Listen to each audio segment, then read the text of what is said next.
ଗତକାଲି ଆମେ ଯେଉଁ ଶୀତଳ ଷଷ୍ଠୀ ଉପଲକ୍ଷେ ଆମର ଜଏଣ୍ଟ ଟିମ୍ କରାହେଇଛି, କଣ୍ଟ୍ରୋଲ ରୁମ୍ ଖୋଲା ହେଇଛି। ଇଆଇ ଆଣ୍ଡ ୟୁବି ୟୁନିଟ୍ ଆମର ଜିଲ୍ଲା ଅବକାରୀ ବିଭାଗ ଦୁଇ ଜଣ ଜଏଣ୍ଟଲି ପ୍ରତ୍ୟେକ ଆମର ଯେଉଁ ଏସ୍ଏମ୍ସି ଏରିଆ ଅଛି ଗଳିକନ୍ଦିରେ ସବୁଆଡ଼େ ଆମର ରେଡ୍ ଚାଲିଛି।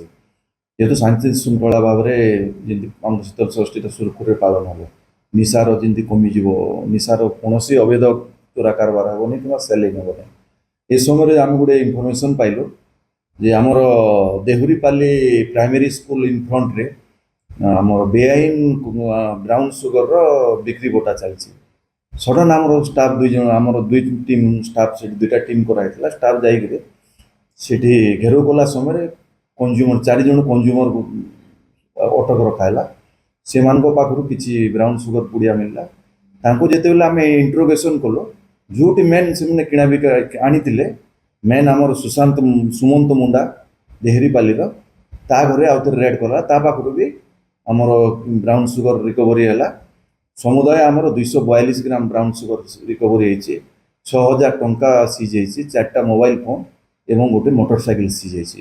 ଆଉ ଏମାନେ ଏକ୍ୟୁଜ୍ ମାନେ ହେଲେ ସୁମନ୍ତ ମୁଣ୍ଡା ଦେହୁରୀପାଲି, ରାହୁଲ ନାଗ ଦୁଲାମନ, ସୌରଭ ଅଧକାର ରାଣୀଖିଣ୍ଡା, ସତ୍ୟମ ମହାନନ୍ଦିଆ ଦେହରିପାଲି, ସୁବୋଧ ଭୋଇ କରମଜୋଲା।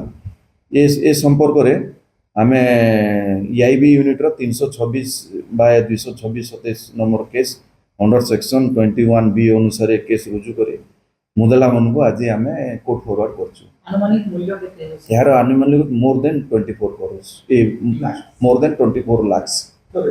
ଯେହେତୁ ସାର୍ ବାଉନ୍ସର ସିଜ୍ ହେଲା ସାର୍, ସେଟା କୋଉଠୁ ଆଣୁଛନ୍ତି ବାଉନ୍ସର ଜଣା ପଡ଼ିଲା ସାର୍? ଆମେ ଇନଭେଷ୍ଟିଗେସନରେ ଅଛି।